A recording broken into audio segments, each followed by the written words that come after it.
The story of Norwich City's birth begins not on manicured pitches, but in the back room of a Norwich pub where the smell of molten tobacco hung thick in the air. In the summer of 1902, a group of school teachers, factory clerks, and local businessmen gathered at the Criterion Cafe on White Lion Street with an ambitious dream to create a professional football club worthy of East Anglia's proud sporting heritage.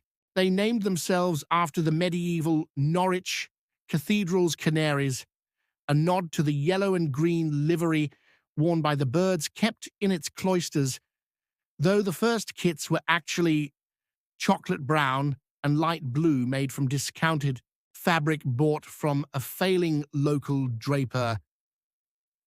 Those early seasons at Newmarket Road Ground were a world away from modern football. Players changed in a converted stable, sharing the space with a dairy farmer's cart horses, while spectators stood on mounds of earth that turned to treacherous mudslides in winter rains.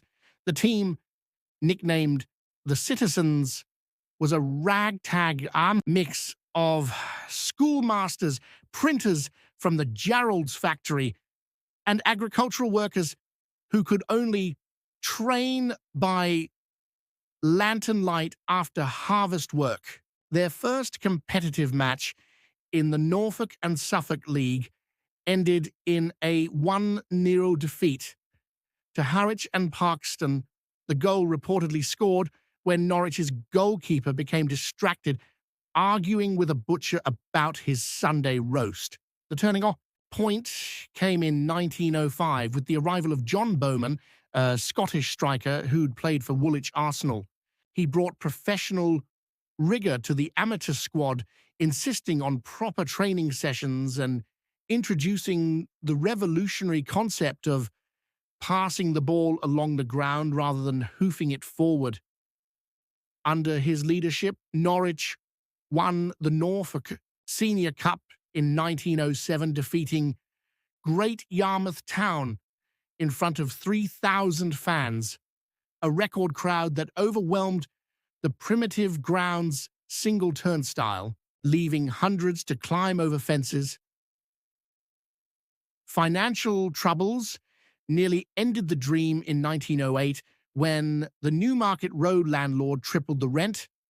The club survived only through the sacrifice of players like Captain Albert Lewis, a school teacher who donated half his wages to keep the team afloat. Their salvation came with the move to the Nest, former chalk quarry, in 1908 that became their fortress. Spectators stood on sheer cliff faces overlooking the pitch, giving rise to the chant, "We're the birds on the rocks." As City dominated the Southern League, the pre-war years saw Norwich establish themselves as East Anglia's premier club. The 1913-14 season was their finest yet, finishing third in the Southern League with striker James Ballchop scoring 28 goals, including a famous hat-trick against Plymouth that saw fans carry him shoulder high to the Prince of Wales pub. But when war broke out in August 1914, 9 first-team players immediately enlisted, including Ballchop, who would tragically fall at the Somme.